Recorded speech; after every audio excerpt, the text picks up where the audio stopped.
Shalom, shalom bien-aimés dans le Seigneur, que la grâce, la paix, la joie, l'amour, la lumière et l'écoute de la voix de Jésus, bon pasteur, habitent en vos cœurs et y demeurent pour toujours. Rendons grâce au Seigneur, qui renouvelle en chacun d'entre nous son souffle de vie. Bénissons-le. En ce 4e dimanche du temps pascal de l'année liturgique C. Disons-lui notre action de grâce, parce qu'il nous ouvre les Écritures et nous permet de méditer sa parole. Notre méditation dominicale porte le titre de « Écoute la voix du bon pasteur ».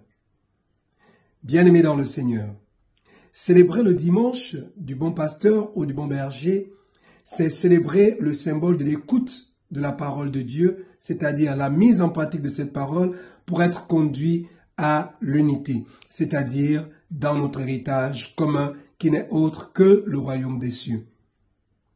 Comment dire que nous sommes en communion avec quelqu'un? Comment dire que nous aimons quelqu'un si nous ne sommes pas capables d'être connectés à la personne, si nous ne sommes pas capables d'écouter sa parole, si nous ne sommes pas capables de mettre en pratique ce qu'il nous commande?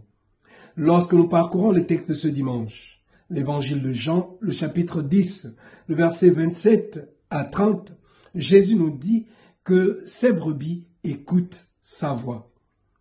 On peut alors se demander, de qui es-tu la brebis? De qui suis-je la brebis? Si tu es la brebis du Seigneur, alors mets en pratique sa parole. Et lorsque l'on met en pratique la parole de Dieu, lorsque nous écoutons au quotidien la parole de Dieu, nous sommes portés à notre tour à partager cette parole de Dieu avec nos frères et sœurs. Seulement dans ce partage, il y a de l'hostilité. C'est ce que rencontrent Paul et Barnabé dans les Actes des Apôtres, la première lecture de ce jour. Devrons-nous nous décourager? Non. Nous devons poursuivre la mission vers d'autres personnes si les premières personnes sont hostiles. Alors oui, comme Paul et Barnabé, nous le disions déjà, beaucoup accueilleront cette parole parce que la parole de Dieu, elle est vie, elle est tranchante, elle porte le salut.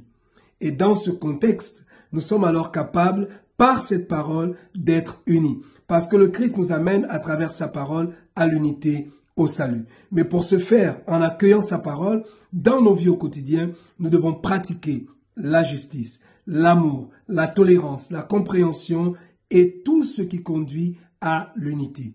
Alors, prions les uns pour les autres, demandons au Seigneur la grâce de l'écoute de sa parole, lui qui est le bon pasteur, le bon berger, pour qu'il nous conduise vers l'enclos, vers la demeure éternelle, pour sa plus grande gloire. Et le salut de chacune de nos âmes. Loué soit Jésus-Christ à jamais. Que le Seigneur vous bénisse et vous accorde de passer un fructueux dimanche du bon pasteur, lui qui est Père, Fils et Saint-Esprit. Amen. Soyez bénis et de véritables brebis du Seigneur.